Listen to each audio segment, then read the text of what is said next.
Hey guys, SunDownRider here. This is going to be my chapter review to My Hero Academia or Boku no Hero Academia 178, The Girl Named Love Lover or La Brava, depending on which chapter you read or which translation you read. Now this was a good chapter, I really enjoyed it.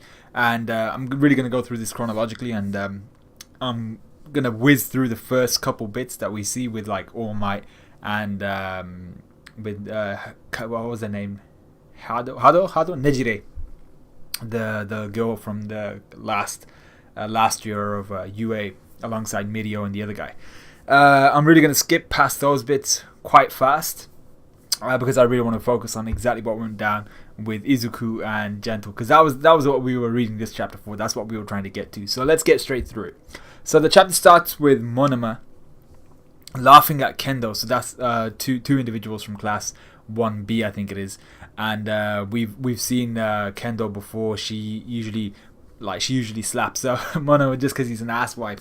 So yeah, both of them being they're from class 1B, they're classmates, and he's there laughing at her for being in the beauty pageant. But it turns out he's actually kind of complimenting her, kind of in his own weird way, and he's sure that she'll win. And I'm like, okay, that's cool, whatever. It also turns out that he entered her into the contest, which was kind of weird, and it suggested that it's possibly against her will, and it's kind of in order to propel the reputation of Class B to new heights, plus Ultra, it's the whole thing with UA. But it might not be really that much against her will, but it was kind of against her will to begin with, and maybe she just kind of got caught up in it because of where she was placed as an apprentice, and she kind of just maybe wants to do this. So then Nejire Hado pops up, asking why they're so sure that Kendo will win, and then we see the current champion of the beauty pageant pop up, which is Bibimi Kenran Zaki. I think it was, or Kenran Zaki, I think it was. And she just looks dope. she's crazy. She got like long ass eyelashes, and I mean long ass eyelashes. She's like scratching the face of Hado, and I'm just like, yo, this is like, she's crazy. So that was entertaining and all, like I said, but I wanted to get to the main part of the chapter. So let's just skip right past Mirio and everything. So we see Mirio, who tells Eddie and Aizawa the timings of the shows which are going to go down. He says Class 1A will be doing their show at 10 a.m, even though I actually thought it was at 9 a.m, because last chapter when they showed Class 1A, it was like, oh, we've got 15 minutes left to our performance, and it was 8:45. So I'm not too sure what that was about, but those are minor details. It doesn't really matter too much. We see Hatsume, we see Midnight, and we see All Might. Now the All Might thing I thought was pretty important, but it depends on which translation you read. And I'll go through the manga stream translation first. So All Might says to Midnight that he has to go do some shopping to the same place that Izuku went. Now, with the way this chapter went, would All Might appearing at the shopping center aid or hinder Izuku? There's that argument. And is this setting up how Gentle is going to escape, with All Might's presence putting off Gentle and then forcing him to retire and discard his plans? That's the original line I was going to go down, discussing what All Might's presence would do to Gentle. Would it really throw him off, and would it force him to retire at this current plan?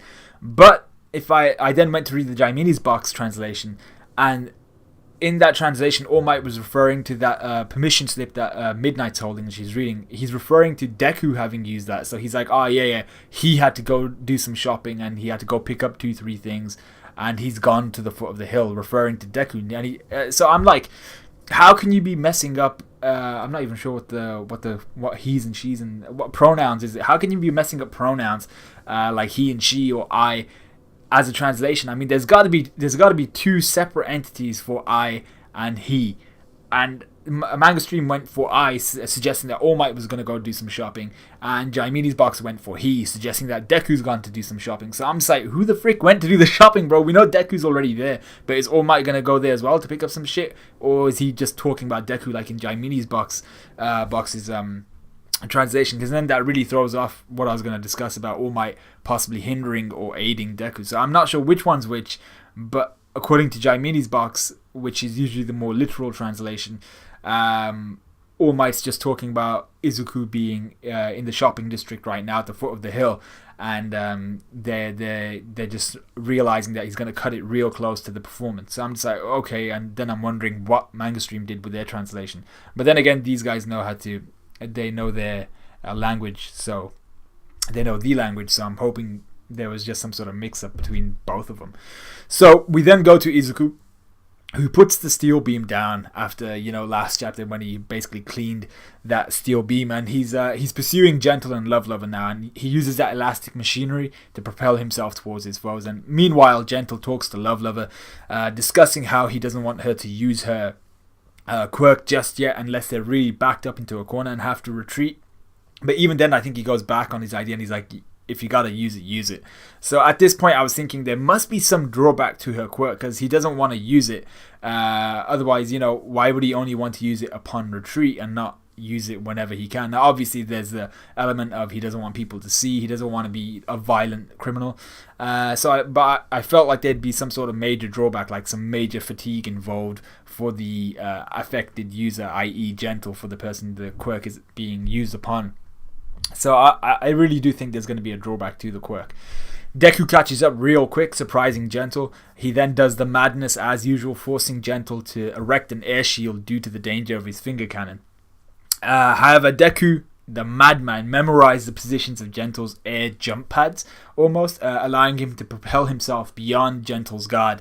Now, Deku's ability to memorize, think on the spot, and adapt to any given situation is remarkable. We've seen it before, and it's what really differentiates him from other individuals. He's not necessarily a natural fighter, but he's naturally an adaptable fighter, if that makes sense. But then we have Gentle as well, who also isn't a natural fighter, but he has very keen reflexes and the same talent of kind of ad-libbing like as Deku does, bringing his success against opponents who are used to fighters, bringing him that success against these people who are used to fighting against fighters. He's really able to throw them off their game because of that. So he quickly summons up this Gentle, an air barrier at his side because Deku propels himself beyond his guard, preventing Deku from shooting his ass, which is an awesome move. He's like, shit, if I was Deku, I'd have been like, yo, crap, what can I do now? He's erected 2 shields. But our boy Deku, you forget, is a madman, and Gentle doesn't understand this fact. Deku pops his finger cannon at the original air shield and kind of angles it right towards Gentle. So he just knew that the angle of deflection would be awesome.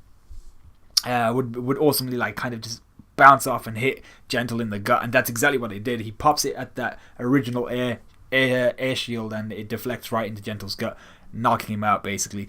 And I think at this moment in time, though, Deku also slightly loses focus on his power control around his fingers, because you see there's kind of like a small sign near one of his in one of the panels around his hand where it's showing that his hand is throbbing, which is usually what occurs when he breaks a finger or something like that because he couldn't control his power.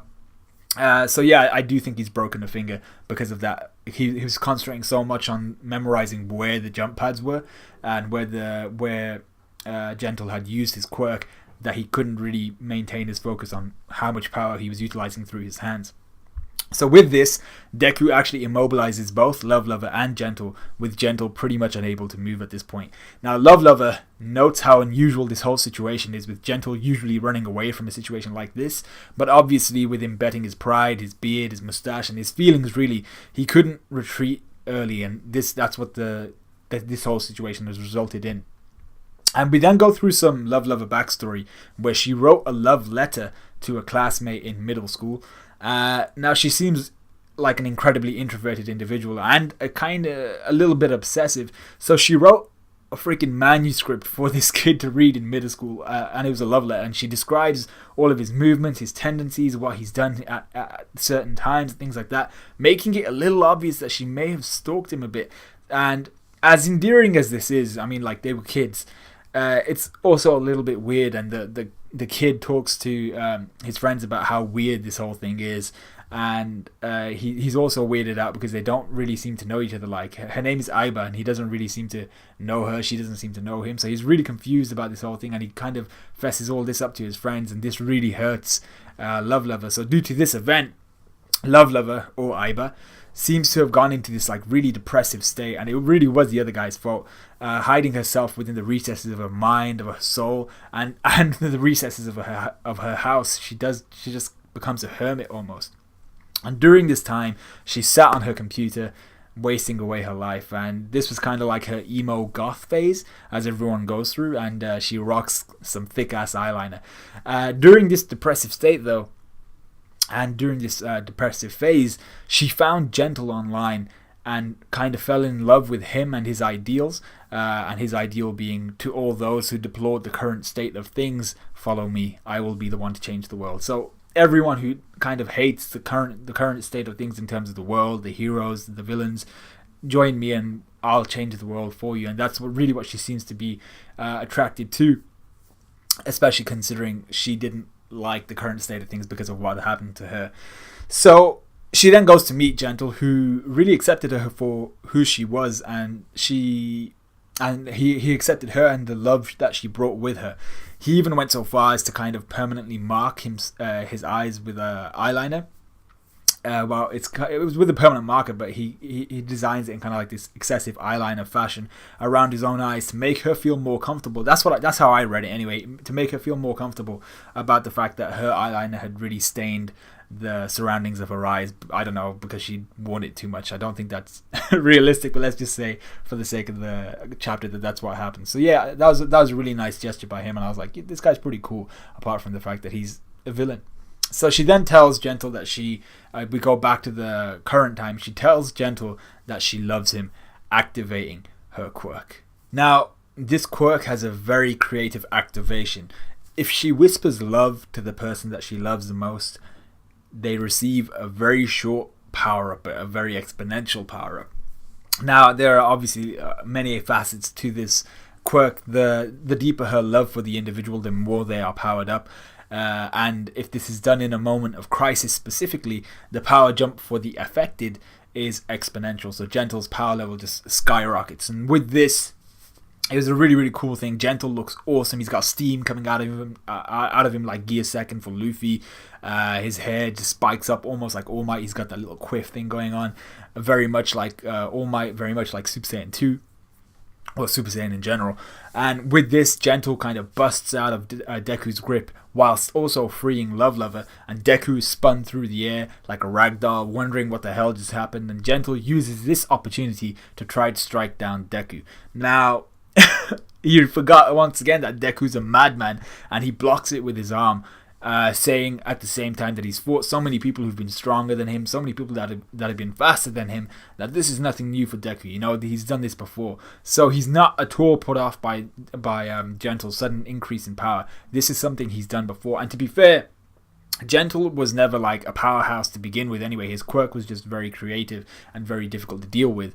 But he's not a powerhouse, so even if his power level does exponentially increase, he's probably not as powerful as Deku, say, at 12 to 15%, because Deku still has that accumulation of power from all the previous users of One for All.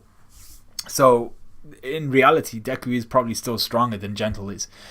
Now, what I also want to talk about is this is why Deku is so dangerous. Every fight he's had has granted him experience, and he's slowly learning exactly what to do in every situation. Deku's the type of guy for me that needs to reference a response to a prior situation, but also excels at making the correct decision and the correct response the first time round. So he's just doing really well in this fight. He's using he's making sure to look back on experiences that he's had before. So he's fought people faster than him, stronger than him, but he's also making some incredible decisions against, like, fighting someone like Gentle with his air barrier techniques. That's a very, very hard thing to do, and he's just going in kicking ass. So I'm really, really aware of how awesome Deku has been this chapter, and he has been awesome. He's been really, really it's been really cool to see. So due to this, not only did he actually save his own hide, and this is Deku, he's in an awesome position now to lay some more hurt on Gentle with his arm in like this arm cannon. Well, actually, he's just preparing another finger cannon to lay out Gentle. So now I thought Love Lover was out for the count at the end of this chapter because her eyes were closed, but I looked a couple panels before that and she was wide awake. So I think Love Lover's actually okay. And now really is All Might actually going to go to the foot of the hill and see what's going on, or is he not going to the foot of the hill? It depends on which translation you read. I don't know which one to trust right now.